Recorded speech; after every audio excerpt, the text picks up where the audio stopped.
Настоящая летопись нашей республики. Именно так можно назвать ингушскую газету «Сердало». В этом году она отмечает свой солидный юбилей – 100 лет. Ее считают одним из старейших печатных изданий не только в регионе, но и на всем Северном Кавказе. Первый номер вышел в свет еще в 1923 году, а ее основатели – Тимбот Беков и Заурбек Мальсагов. Этот человек умудрился ездить с этой историей по селам, знакомить людей, учить их. И непосредственно придал к этому интерес.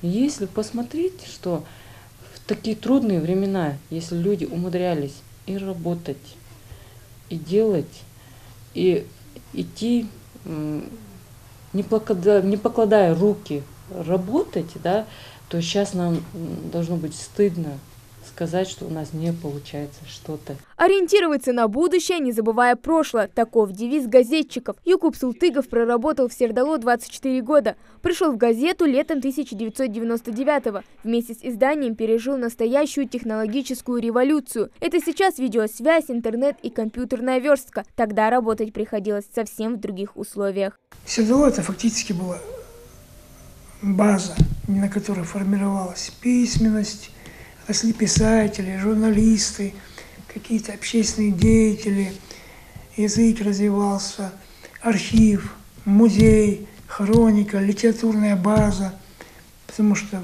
один всего был такой более-менее солидный орган печатный. Типография, вот на этом все, на этом стволе все росло. И до нас были просто замечательные люди. Мы, как могли, что-то сюда внесли.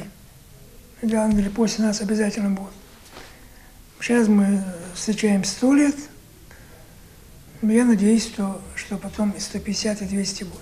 За эти годы редакция выпустила в свет около 20 тысяч номеров. Сегодня «Сердало» — это мультимедийный комплекс, а не просто издание на бумаге. Вот уже несколько лет у газеты есть свой сайт. Его изюминка в том, что узнавать новости можно сразу на двух языках – ингушском и русском. И сайт у нас получился непростой. Почему я говорю непростой? Потому что мы его решили сопровождать ингушским языком. Вот мы переходим на ингушский язык, и у нас эти материалы дублируются. Они переходят чисто на ингушский язык, с русского на ингушский. Большая, огромная работа, но эффект больше, потому что если прослеживать нашу же работу метрикой, да, как мы смотрим, да, и мы здесь отчетливо видим, что у нас посещение, если столько-то человек, да, вот на данный момент, то ингушскую часть у нас посещает больше. И это для нас был результат, но мы не ожидали. Кстати, создание первого электронного орфографического словаря родного языка принадлежит также редакции газеты «Сердало», которая получила поддержку руководства региона. Он предназначен для проверки правописания в Microsoft Word. Сохранить и развить родной язык – вот главная цель. Он размещен на нашем сайте, его можно скачивать, устанавливать. У нас уже больше 3000 скачиваний. Люди устанавливают, пользуются, он обновляемый. И 1,5 года назад вот была задумка сделать такой словарь, и мы его, за счет фонда главы мы сделали этот словарь, и он запущен, работает. Над ним мы до сих пор работаем, каждый квартал один раз он обновляется, мы набираем где-то 1500, 2000, бывает до 2000 доходим словоформ, и дополняем этими словоформами. На данный момент он набрал более 50 тысяч словоформ. Но это то, чем гордится редакция сегодня, а уже здесь отдельно можно увидеть старые издания 60-х, 70-х и 90-х годов, старую машинку из Грозного, где лично набирали текст на газету. Прикоснуться к подобному и стать его частью для Мартины Гагиевой большая честь. Она одна из самых молодых журналистов в коллективе. Если спросите, почему это место, то с детства я мечтала работать именно в газете «Сердало». Для меня вдохновением было то, что многие наши ингушские писатели и поэты связали свою жизнь с этой газетой. И с детства я задумывалась над этим. А когда представилась такая возможность, написала и предложила свою должность.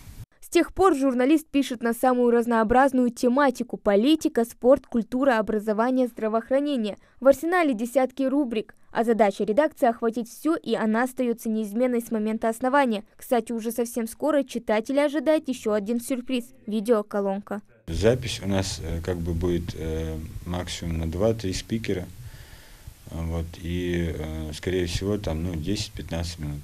То есть такие маленькие, короткие передачки, можно сказать, если так, или же ролики будем готовить и выкладывать в социальные сети, на сайт наш.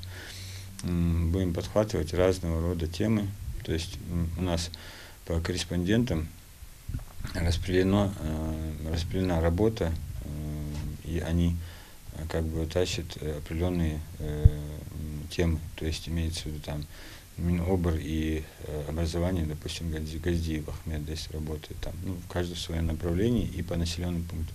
Сердало, подобно свету, просвещает народ, знакомит подрастающее поколение с родным языком и обозревает все сферы жизни в республике. В этот значимый день в редакции поздравляют друг друга и тех, кто когда-то работал в стенах издания. Пожелать всем огромных творческих успехов, личного счастья, здоровья. Пусть работа всегда приносит удовольствие и будет интересной. И спасибо за то, что они столько труда вложили в эту газету. Мы постараемся сохранять ту работу, которую они сделали, и дополнять ее. Хава Гагиева, Сулейман Костоев, Новости 24.